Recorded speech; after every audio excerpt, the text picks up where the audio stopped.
मुंबई गोवा महामार्गालगत पेण तालुक्यातील कांदळेपाडा येथील सर्व्हिस रोडवर पडलेल्या मोठ्या खड्ड्यामुळे वाहन चालकांना जीव मुठीत धरून प्रवास करावा लागत असल्याचा आरोप स्थानिक नागरिकांनी केलाय। पहिल्याच पावसात रस्त्याची दुरावस्था समोर आल्याने संबंधित यंत्रणेच्या कामकाजावर देखील प्रश्नचिन्ह उपस्थित केले जात आहे।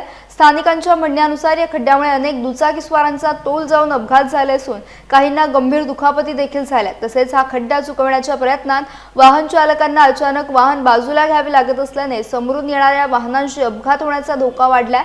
दररोज शेकडो वाहने या मार्गावरून प्रवास करत असल्यामुळे हा खड्डा तातडीने बुजवून रस्ता सुरक्षित करण्यात यावा अशी मागणी स्थानिक नागरिकांकडून होत आहे।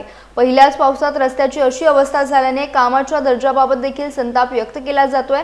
आणखी किती अपघात झाल्यानंतर प्रशासन जागा होणार असा सवाल नागरिक उपस्थित करतात।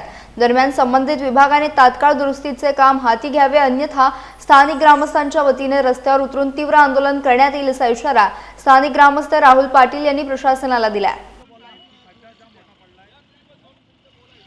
पुण्यातला येत होतो। माझं नाव नामदेव महादेव पाटील उचेडे।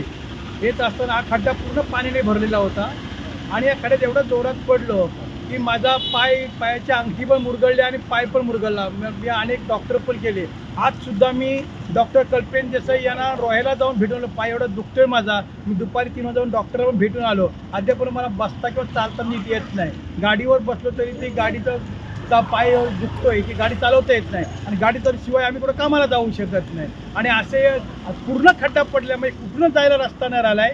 अगदी कुठल्या रस्त्यातून येते खड्ड्यातूनच जायला लागतोय।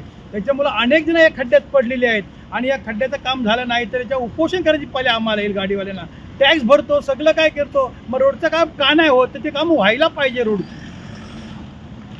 मस्त या रोड मधून लोक कशी जाणार?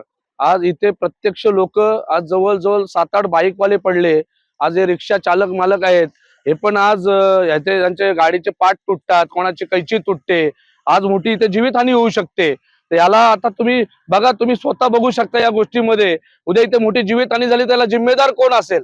रात्रीच्या वेळेस आणि आज पाऊस एवढा पडतोय, पाण्यामध्ये खड्डे भरून जातात।